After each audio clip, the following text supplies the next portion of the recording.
This is NDTV. And you're watching NDTV Prime. In association with Micromax. Nothing like anything.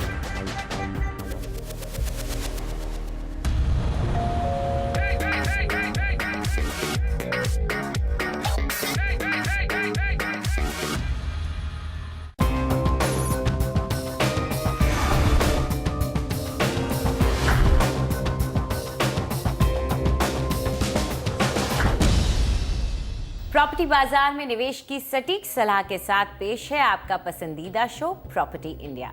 हमारे real estate experts के साथ जानिए कहां आपके बजट में मिल रही है सही प्रॉपर्टी और कहां पर निवेश आपका पैसा कर देगा दुगना। आपके सवालों के जवाबों और रियल एस्टेट की हर बड़ी खबर के साथ मौजूद हैं हम। नमस्कार, मैं हूं अंजलि इस्टवाल। नमस्कार, मैं हूं रिचा जैन कालरा। प्रॉपर्टी की दुनिया की सारी हलचल पर हम रखते हैं खास नजर। कहां कौन सा फैक्टर कर रहा है रियल एस्टेट को प्रभावित। इसके अलावा रिसर्च के साथ प्रॉपर्टी की दुनिया की हर वो खबर जो मायने रखती है आपके लिए। देखिए हमारे साथ अगले 1 घंटे में। साथ ही आप प्रॉपर्टी के बारे में ज्यादा जानकारी चाहते हैं तो हमारी वेबसाइट ndtv.com/property पर जाना ना भूलें। 24 शहरों के प्रॉपर्टी बाजार एक्सपर्ट्स की नजर में कैसे हैं, यहां आपको पता चलेगा। जानकारी ढूंढना भी बहुत आसान है। शहर, बजट या साइज के हिसाब से आप अपनी पसंदीदा प्रॉपर्टी देख सकते हैं। तो चलिए सबसे पहले एक नजर डाल लेते हैं कि आखिर आज क्या क्या है खास। मुंबई की 56,000 इमारतें गैर कानूनी, लेकिन इमारतों में फिर भी रह रहे हैं लोग। समस्या से निपटने में नाकाम रही सरकार ने बनाया नया पैनल। भ्रष्टाचार की वजह से बढ़ रही है अवैध इमारतों की संख्या। 6,000 घरों में बिना ऑक्यूपेशन सर्टिफिकेट के रह रहे हैं मुंबईकर। रिहाइश या निवेश के लिए शहर के कौन से इलाके हैं सबसे बेहतर, पाइए अपने सवालों के जवाब। ट्रैफिक पुलिस की एनओसी नहीं मिलने से चेन्नई में अटके कई प्रोजेक्ट कोर्ट की शरण में पहुंचे तो मिली कंस्ट्रक्शन की इजाजत। आज के शो में खास नजर मुंबई की अवैध इमारतों पर। आपको जानकर हैरानी होगी कि शहर में करीब 56,000 इमारतें ऐसी हैं जो किसी न किसी पैमाने से गैर कानूनी हैं। इस तरह से लाखों लोग मुंबई और इसके उपनगरों में अवैध फ्लैटों में रह रहे हैं, जिसमें कई इमारतें तो बेहद खतरनाक तरीके से असुरक्षित हैं। जमीन की भारी किल्लत से जूझती मुंबई में खतरनाक इमारतों में रह रहे लोग सब कुछ जानते हुए भी इनमें इसलिए रह रहे हैं क्योंकि उनके पास इसके अलावा कोई विकल्प भी नहीं है। इस मुद्दे पर पूरी पड़ताल की हमारे संवाददाता निखिल शिवदास ने। 90 के दशक में बीएमसी के एक डिप्टी कमिश्नर ने मुंबई की अवैध इमारतों की नींव हिला दी। वो थे गोविंद राघव खैरनार उर्फ डेमोलिशन मैन। उन्होंने अवैध इमारतों को गिराने के लिए मुहिम छेड़ी थी। इस साहसिक काम को करने के लिए उन्हें राजनीतिक दबाव और अंडरवर्ल्ड की धमकियों का भी सामना करना पड़ा। लेकिन अब वक्त बदल गया है और खैरनार मानते हैं कि मुंबई अवैध इमारतों के खिलाफ चल रही जंग में हारता हुआ नजर आ रहा है। It has deteriorated further because there is high corruption in this. हालात पहले से बदतर हैं क्योंकि अवैध इमारतों के मामले में भ्रष्टाचार काफी बढ़ गया है। आमतौर पर नगर निगम के लोग इसे अलग से कमाई का जरिया मानते हैं। यहाँ तक कि स्थानीय प्रतिनिधि और विधायक भी इसमें शामिल होते हैं।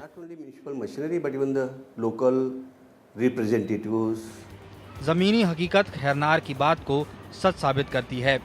बीएमसी के मुताबिक मुंबई में 56,000 इमारतें अवैध हैं। 16,000 अवैध इमारतों की पहचान तो पिछले 2 सालों में हुई है। उल्लासनगर और ठाणे में तो बड़ी तादाद में अवैध इमारतें हैं। सख्त नियम और अप्रूवल में लगने वाले लंबे वक्त के बीच तेजी से बढ़े भ्रष्टाचार की वजह से बिल्डरों के लिए इजाजत लेकर काम करने की बजाय अवैध इमारतें बनाना सस्ता और आसान हो गया है। मुश्किल ये है कि अवैध इमारतों के खिलाफ काम करने के लिए कारगर मशीनरी की भी कमी है। नगर निगम के पास ये जांच करने की मशीनरी ही नहीं है कि कंस्ट्रक्शन का काम योजना के मुताबिक चल रहा है या नहीं। पहले वो प्लान को अप्रूव करते हैं और उसके बाद साइट पर कोई नहीं जाता। कैंपाकोला कंपाउंड मामले में जो कुछ हुआ उससे अवैध इमारतों की ओर ध्यान बढ़ गया है और सरकार भी नहीं चाहती कि उसे फिर से ऐसी किसी दुविधा में फंसना पड़े। अब एक स्पेशल पैनल बनाया गया है जिसमें कई नगर निगम के अध्यक्ष हैं जो अवैध इमारतों की समस्या का सामना करेंगे। इस तरह की बिल्डिंग को कैसे प्रिवेंट किया जा सकता है, उसके बारे में क्या क्या एक्शन लिए जा सकते हैं, तो मीटिंग ली गई थी। तो इसमें प्राइमरीली जो म्यूनसिपल कॉरपोरेशन या म्यूनसिपल काउंसिल की यंत्रणा होती है, उसकी तरफ से ये कार्रवाई लेना ज़रूरी होता है। तो वो अपनी तरफ से वो कार्रवाई डेफिनेटली वो कर रहे हैं, ताकि हमारे जो लॉज हैं काफ़ी स्ट्रॉन्ग हैं। अब किस तरह उस लॉज के जो प्रोविजन को इन्फोर्स किया जाए, उसका यूज़ किया जाए, ये अवॉइड करने के लिए इलीगल कंस्ट्रक्शन। ये नियम कानून पहले से ही मौजूद हैं, लेकिन इन्हें सख्ती से लागू नहीं किया जा रहा। बीएमसी अवैध इमारतों के तौर पर पहचानी गई 56,000 बिल्डिंग के एक छोटे से हिस्से को भी गिरा नहीं पा रही। बीएमसी की दलील है कि एक एक इमारत के बारे में गहराई से जांच करनी होगी, यानी ये एक ऐसा काम है जिसे पूरा होने में सालों लग जाएंगे। Many commissioners will come and go. They won't be able to. कई कमिश्नर आएंगे जाएंगे, लेकिन कोई भी बहुत सारी अवैध इमारतों को गिराने की हिम्मत नहीं करेगा, क्योंकि बहुत ज्यादा राजनीतिक दबाव है। वो सिर्फ रिव्यू करने और हर एक इमारत की जांच करने की बात करते रहेंगे, जो कि कभी खत्म न होने वाला काम है। Study each and every building, which is an impossible task. इन सब के बीच सरकार के पास एक ही विकल्प बचता है, अवैध इमारतों को वैध कर देना। विशेषज्ञ मानते हैं कि सरकार को मौजूदा अवैध इमारतों को वैध कर देना चाहिए और भविष्य में अवैध इमारतों को बनने से रोकने के लिए और कड़े नियम बनाने चाहिए। लेकिन बिल्डर अवैध इमारतें बनाते रहेंगे, क्योंकि वो जानते हैं कि भविष्य में उन्हें वैध कर दिया जाएगा। जब लोग रहने लगेंगे तो सरकार भी उन्हें गिराने से बचेगी। ऐसे में सवाल उठता है कि क्या सरकार अभी और भविष्य के लिए इस समस्या को हमेशा के लिए खत्म करने का साहस दिखा पाएगी। मुंबई से निखिल शिवदास की रिपोर्ट, NDTV।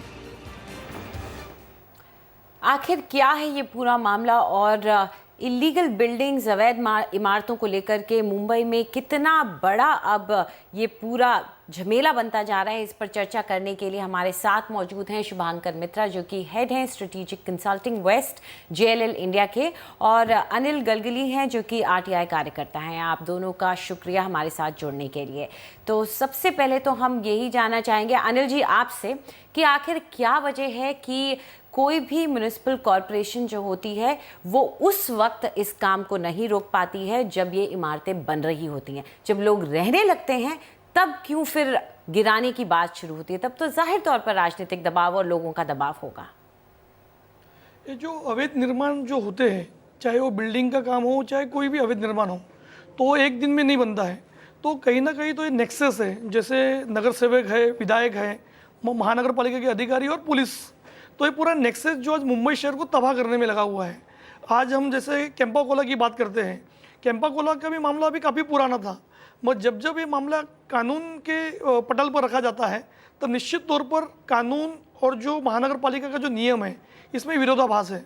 तो आज जो मुंबई शहर की जो स्थिति है, जिस तरह से 56,000 से अधिक जो इमारतें अवैध है और 6,000 से अधिक इमारतों को ओसी नहीं है, क्योंकि अगर हम अवैध निर्माण की बात करेंगे वो तो एक बहुत बड़ा मामला है, लेकिन इसके अलावा जो प्लान के मुताबिक जब बिल्डर महानगर पालिका के पास उसे सैंक्शन करके जब बिल्डिंग बनाते हैं, उसके बाद भी जब प्लान के मुताबिक काम नहीं होता है तो उससे कई हिस्से अवैध होते हैं, तो उसी के लिए उन्हें ओसी नहीं मिलती।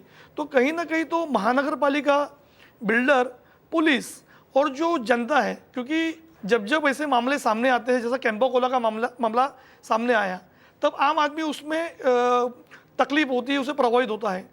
तो ये पूरा का पूरा नेक्सस को तोड़ने के लिए जागरूकता आनी चाहिए। सभी डॉक्यूमेंट्स और सभी जो प्लान्स है इसको आपको ऑनलाइन करना चाहिए, ताकि जब कोई व्यक्ति फ्लैट खरीदने जाएगा या उसे बेचने जाएगा तो निश्चित तौर पर उसे पता होना चाहिए कि हम जिस बिल्डिंग में फ्लैट लेने के लिए जा रहे हैं वो वैध है या अवैध है।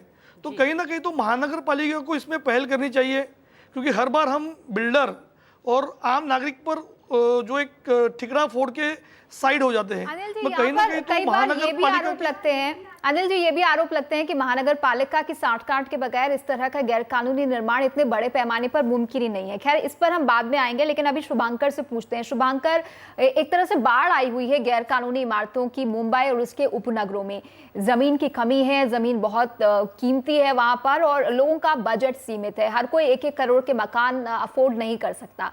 ऐसे में लोग भी ये जानते हुए कई बार कि ये गैरकानूनी इमारत है या फिर वहां पर रहने को इसलिए मजबूर हो जाते हैं क्योंकि उनके पास कोई विकल्प नहीं होते। क्या करने की जरूरत है? जी ये बात बिल्कुल सही है, क्योंकि मुंबई जैसे शहरों में जहाँ पे प्रॉपर्टी की कीमतें बहुत ज़्यादा है, वहाँ पे अगर कोई ऐसा कोई लोकेशन हो जहाँ पे अच्छे प्राइस में प्रॉपर्टी मिले तो उसके प्रति एक स्वाभाविक आकर्षण होता है। और कई बार ऐसा भी होता है कि जो आम कस्टमर होते हैं, आम जो ग्राहक होते हैं, उनको रूल या रेगुलेशंस का उतना पता नहीं होता है। वो सिंपली एक बिल्डर का, अगर एक रेपुटेड बिल्डर है उसके नाम पे भरोसा करके ले लेता है, लेकिन उसमें कई सारे बारीकियां होते हैं जो उनको पता नहीं होता है, जो खरीदने के बाद बहुत बार बताया जाता है, या कई बार ऐसा होता है कि डेवलपर उसको सारी चीज़ें डिस्क्लोज़ नहीं करते हैं। इस बारे में मैं एक चीज़ और कहना चाहूँगा कि जो बिल्डिंग बनाने के नियम है, जिसको डेवलपमेंट कंट्रोल रेगुलेशन बोलते हैं, पर्टिकुलरली मुंबई और उसके उपनगरीय इलाका का जो भी डेवलपमेंट कंट्रोल रेगुलेशंस है, ये एक बहुत ही कॉम्प्लिकेटेड डॉक्यूमेंट है। और इसमें वैसे तो एक बहुत सिंपल सा डॉक्यूमेंट है, पर इसके अंदर बहुत सारे प्रावधान है कि जिसमें बहुत सारे छूट मिलते हैं, और वो छूट देने वाले बीएमसी ऑफिशियल या उनके अधिकारी होते हैं, उनके पास डिस्क्रिशनरी पावर होते हैं। और इसके जरिए कई बार कई सारी चीज़ ऐसे बन जाता है जो सब्सिक्वेंटली जिसको चैलेंज किया जाता है, और तभी ये पता चलता है कि नहीं, जो पहले के अधिकारी जिन्होंने परमिशन दिया था वो अभी इलीगल है, और या उन्होंने सही तरीके से उसको परमिशन नहीं दिया हुआ था। तो इतने सारे यहाँ पे डिस्क्रिशनरी एग्जम्पशंस रखे हुए हैं पूरे डेवलपमेंट कंट्रोल रेगुलेशन में, और इसको एक पूरे कॉम्प्लिकेटेड नॉन ट्रांसपेरेंट तरीका बनाया हुआ है, और आई थिंक यही एक मूलभूत कारण है ये समस्या की। इधर अनिल जी, ये बात भी उठती है कि ये बात सबसे छुपी नहीं है, और बॉम्बे हाई कोर्ट ने भी इस मामले को उठाया था और फरवरी में एक बात कही थी कि क्यों नहीं जो वहाँ की नगर पालिकाएं हैं वो किसी टेक्नोलॉजी का इस्तेमाल करके सैटेलाइट मैपिंग के जरिए इलीगल कंस्ट्रक्शन पर और नज़र रख सकते हैं। जाहिर तौर पर छोटे मोटे बदलाव जब किए जाते हैं एफएसआई के, उन पर नज़र रखना बहुत मुश्किल हो जाता है, लेकिन बड़ी इलीगल इमारतों पे ज़्यादा आसान होगा। तो आपको लगता है कि जानबूझ करके इनकी तरफ से ये कोशिश की जाती है कि हम टेक्नोलॉजी का इस्तेमाल ना करें, जबकि कोर्ट भी कह रहा है? निश्चित तौर पर, क्योंकि आज टेक्नोलॉजी काफ़ी आगे बढ़ चुकी है। जैसा आपने कहा, जब दहीसर में गणपत पटेल नगर में अवैध झोपड़े को तोड़ने की बात आई, तब महानगर पालिका ने सैटेलाइट जो यंत्रणा का इस्तेमाल किया था।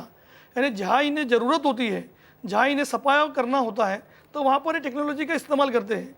कहीं ना कहीं तो अगर इसके हम तह तक जाएंगे तो निश्चित तौर पर इसमें महानगर पालिका नंबर 1 दोषी मानी जाएगी, क्योंकि महानगर पालिका के मतलब संबंधों और उनकी मदद के बिना किसी भी तरह का अवैध निर्माण, चाहे एफएसआई वायलेशन का हो, चाहे बिल्डिंग में जो बदलाव करने का मामला हो, हर जगह महानगर पालिका के अधिकारियों का रोल इम्पोर्टेंट होता है। जैसे शुभंकर जी ने कहा कि जो सिस्टम है, जो सैंक्शन अथॉरिटी है, उसमें भी काफ़ी कठिनाइयाँ हैं। अगर हम एक उसको वन विंडो करेंगे, एक बिल्डर को कहेंगे कि आप इसी एक विंडो में आकर आप पूरे सैंक्शन प्लान लीजिए, डॉक्यूमेंट जमा कर दीजिए, तो निश्चित तौर पर कोई बिल्डर भी अवैध निर्माण नहीं करेगा। कहीं ना कहीं तो जो आज की जो सिस्टम है वही इस अवैध निर्माण को बढ़ावा करने के लिए दोषी है। जी, और इस सिस्टम को काफ़ी हद तक बदलने की ज़रूरत है। शुभांकर, पूरी तरह से गैर कानूनी इमारत और वो इमारत जिन्हें ओसी ना मिली हो, ऑक्यूपेशन सर्टिफिकेट ना मिला हो, इनमें काफ़ी फ़र्क है। हमने देखा कि 2010 में 2000 इमारतें थी जिनके पास ओसी नहीं था, अब 6000 हो गई हैं। तो ये इतनी ज़्यादा बढ़ोतरी बीते 4 सालों में जिन इमारतों को ओसी नहीं मिली, आप इसके पीछे कोई ख़ास कारण देखते हैं? जी, आई थिंक एक तरीके से जिस तरीके से बिल्डिंग में आग लगने की घटनाएं हो रही है, जिस तरीके से बिल्डिंग गिरने की वारदातें हो रही है, तो आई थिंक कहीं ना कहीं जो अधिकारी है बीएमसी के, जो ओसी इशू करते हैं, उनके भी दिमाग में या जहन में एक कुछ शक या डर सा पैदा हो गया है कि अगर वो ओसी एक बार दे देते हैं और बिल्डिंग में लोग रहना शुरू कर देते हैं और बाद में आगे चल के इस तरीके का कोई घटनाएं होते हैं, तो जाहिर तौर पे बीएमसी को ही उसका जिम्मेदार माना जाएगा। तो मेरे ख्याल से मुझे ये लगता है कि ये एक फैक्टर हो सकता है कि अधिकारी ज़्यादा समय ले रहे हैं कोई भी ओसी प्रोसेस करने के लिए। जी, अनिल, आपने सिंगल विंडो क्लियरेंस की बात कही, तो आखिर सिंगल विंडो क्लियरेंस को लागू करने में सरकार के सामने अड़चने हैं क्या? क्योंकि बिल्डर तो यही चाहते हैं। क्योंकि अगर हम देखेंगे, महानगर पालिका राज्य की सभी महानगर पालिकाएं मुख्यमंत्री के अंडर में यूडी डिपार्टमेंट में आती है। अगर हम देखेंगे कि राइट टू इन्फॉर्मेशन हो, चाहे शिकायतों की एक संख्या हो, तो आपको यूडी डिपार्टमेंट हमेशा नंबर 1 पाया जाता है। तो कहीं ना कहीं तो जो भ्रष्टाचार है इस अधिकारियों में है, सिस्टम में है, और वो अधिकारी नहीं चाहते कि सिस्टम को बदले। अगर जिस दिन सिस्टम बदलेगी, जिस दिन वन विंडो आएगी, तो निश्चित तौर पर बिल्डर हो चाहे कोई भी व्यक्ति हो, वो अवैध निर्माण से बचेगा। वो ईमानदारी से जो पैसे होते हैं वो सरकार को पे करेगा और अपनी इमारत को खड़ा करेगा।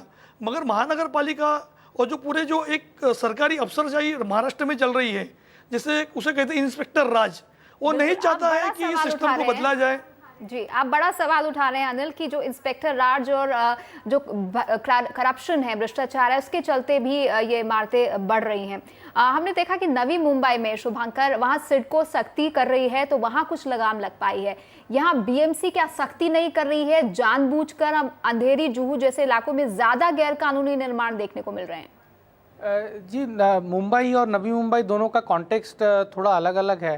मुंबई जैसे शहरों में और जैसे कुछ प्राइम जैसे सबर्ब है, जैसे जुहू, बांद्रा, विले पार्ले, ये सब जो सबर्ब है, यहाँ पे काफ़ी सारे इन्फ्लुएंशियल लोग रहते हैं, काफ़ी सारे राजनीतिक दबाव कहिए या लॉबी कहिए। तो ये सारे नेक्सस, ये सारे सिस्टम यहाँ पे काफ़ी सक्रिय है, क्योंकि प्रॉपर्टी यहाँ पे बहुत ज़्यादा प्राइम है। प्रॉपर्टी की कीमत यहाँ पे सबसे ज़्यादा होता है।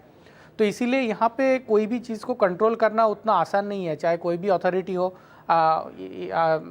तो ये बहुत आसान काम नहीं है। हाँ, यहाँ पे एक दृढ़ता की बात आती है, एक संकल्प की बात आती है। अगर वो लोग चाहे, एक अथॉरिटी अगर चाहे कि वो लोग कंट्रोल करें तो ज़रूर कर सकते हैं, पर यहाँ पे शायद थोड़ी दृढ़ता की अभाव नज़र आती है। जी, बहुत बहुत शुक्रिया शुभांकर आपका और अनिल आपका हमारे साथ इस चर्चा में जुड़ने के लिए।